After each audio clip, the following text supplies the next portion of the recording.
Leader of the Opposition. On the first day that this Parliament sat after the 2018 election, I congratulated the Premier on his win, but I reminded him and I reminded the chamber that while Labor was elected to govern, they were not elected to rule. They were not elected to rule. And this motion makes it clear that the Premier and this Labor government have failed to learn that lesson.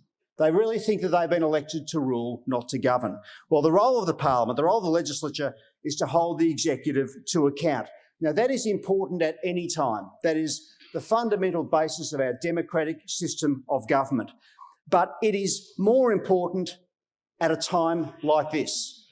The government, the Andrews Labor government, has just assumed sweeping, broad and intrusive powers over the lives of Victorians.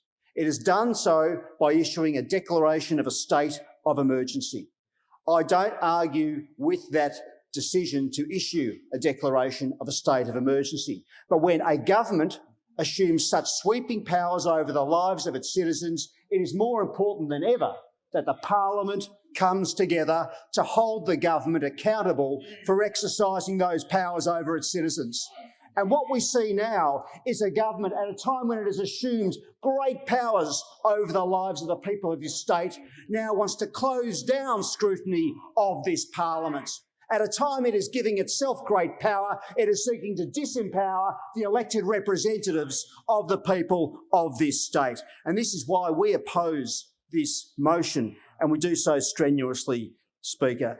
And I'm not used to quoting the member for Brunswick, but I will. And Dr. Reid is a doctor, has confirmed it is not a matter of health and safety for members of Parliament or staff to restrict the sitting hours of this Parliament. If it is safe for us to come to work, it's safe for us to do a full day's work. That's what it comes down to, Speaker. If it is safe for us to come here and gather in this place and do the jobs that the people of our electorates sent us here to do, it is good enough for us to put in a full day's work. So do not be taken in by the spin of the Leader of the House. This is not about public safety. This is about political protection. Nothing more and nothing less. Speaker, sadly, we are already a part-time Parliament under this Labor government. Already a part-time Parliament. The number of sitting days we have this year is absolutely pitiful,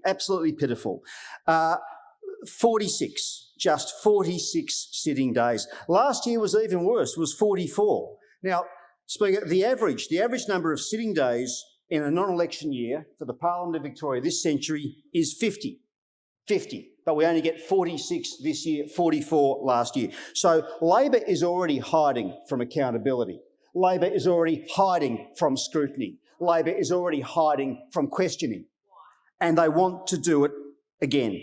They want to cut those sitting days down. So not only are we sitting fewer days, we're also doing less in those days. Now, Speaker, how do we know that this is all about the government trying to stop scrutiny rather than protect the health of MPs? Well, when you look at what the government is trying to kill off, that's what bells the cat. That tells you the real intention behind this appalling move by an arrogant Labor government. You know what they're not killing off, Speaker? They're not killing off ministerial statements, are they?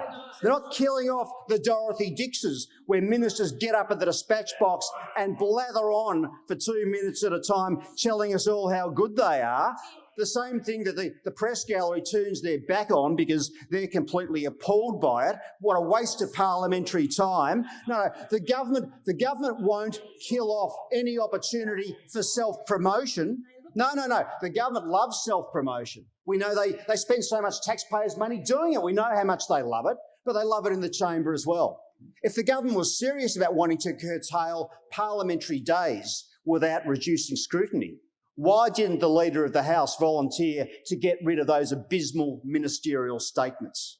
That shows you that this is not a good faith government. This is not a good faith motion. This is a bad faith motion by a bad faith government that wants to avoid accountability and scrutiny at the same time it's taken on unprecedented power over the lives of Victorians. That is exactly the wrong time to be reducing scrutiny. So what does the government want to remove? They want to remove the grievance debates.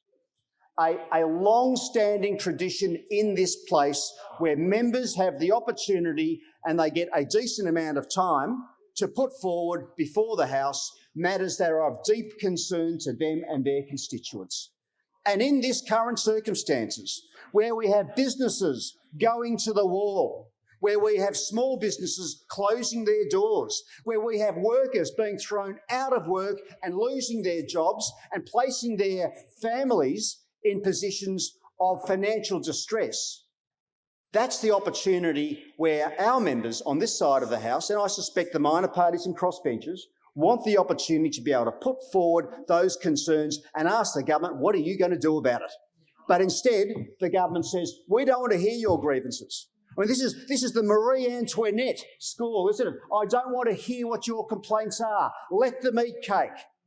Very appropriate that the Leader of the House would be taking a Marie Antoinette approach to these sorts of matters. The government then says, oh, well, look, we'll still let you have members' statements, but you can't actually stand up here. You can't walk into the Parliament. You can't actually say anything with any passion or anything like that. Oh, no, you can do a little anodyne email which will go into the ether and will never be responded to by any government minister. Or you can do an adjournment matter, which once again will go into the ether and never be responded to by any government minister, or at least not with any decent sense of response. So this is no substitute for this Parliament sitting and doing a full day's work. It is no substitute for this Parliament having the opportunity to scrutinise a government that has taken on extraordinary powers at an extraordinary time and wants to be held unaccountable for its exercise of those powers. Now, Speaker, we offered the government generous pairing arrangements, and I take on board the suggestions of the member for Brunswick that there is arguments in public health for spacing out members in the chamber. And we offered the government, we agreed to generous pairing arrangements. If members feel unable to attend this House for health reasons or other concerns, we have said in this particular circumstance, we will be willing to work with the government to ensure that pairing arrangements are put in place. We are not seeking to take any political advantage out of the coronavirus health issue to try and disturb the balance of power in this House. That would be undemocratic, and we have made clear to the Leader of the House that we would agree to generous pairing arrangements. So the argument for spacing out members or even reducing the number of members who attend is no argument, because we have agreed to that. We have agreed to measures which would allow that to occur. So we see that it's not actually about reducing the number of MPs in the chamber. It's not about protecting the health of MPs or staff. It's all about avoiding scrutiny. That's what this government is all about.